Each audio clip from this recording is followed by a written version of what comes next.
Hi all எல்லாம் எப்படி இருக்கீங்க? ஹோப் எல்லாம் நல்லா இருப்பீங்கன்னு நினைக்கிறேன். ஸோ நான் இன்றைக்கி சவுகார்பேட் போயிருந்தேன். அதாவது தண்டத்துக்கு போயிட்டு வந்தேன் இன்றைக்கி. தேவையில்லாமல் ஒரு 1000 நஷ்டம். என்னென்னா ரன்னிங் மெட்டீரியல் எடுக்கலான்னு போனால் எனக்கு எதுவுமே பிடிக்கல, எல்லாமே பழசு மாதிரி இருந்துச்சு. ஸோ நான் ரிட்டன் வந்துட்டேன்.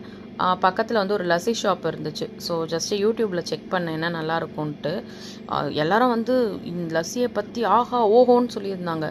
சரி நானும் ஒரு ஆசையில் போயிட்டு வாங்கினேன். அந்த பெரிய கப்பில் ஒரு ஹாஃப் கொடுத்தாங்க. அது 110 ருபீஸு. அந்த 110 ருபீஸ்க்கு எதுக்கு இந்த யூடியூபர்ஸ்லாம் இப்படி போடுறாங்கன்னு எனக்கு புரியவே இல்லை. ஹைப்பு கொடுக்குற அளவுக்கு அதில் ஒன்றுமே இல்லைங்க. சுத்தமாக நல்லா இல்லை. பால்கோவா போட்டு ஏதோ அடித்து கொடுக்குறாங்க. நான் ஒரே ஒரு சிப்பு தான் குடித்தேன். செம்ம கேவலமாக இருந்தது, நல்லாவே இல்லை. தென் பக்கத்தில் பார்த்தீங்கன்னா இந்த காக்கடா ராம் பிரசாத், நிறைய பேருக்கு தெரியும் அந்த கடை. ஸோ அங்கே அந்த சாட் ஐட்டம்ஸ்லாம் விற்றுச்சு. ஸோ நான் சாப்பிடலங்க, என் தம்பிக்கு வாங்கி கொடுத்தேன். தென் ஷாப்பிங் டே பார்த்திங்கன்னா சரியான ஃப்ளாப் டே. எதுவுமே நான் வாங்கலை, அப்படியே வீட்டுக்கு வந்துட்டேன். பாய்.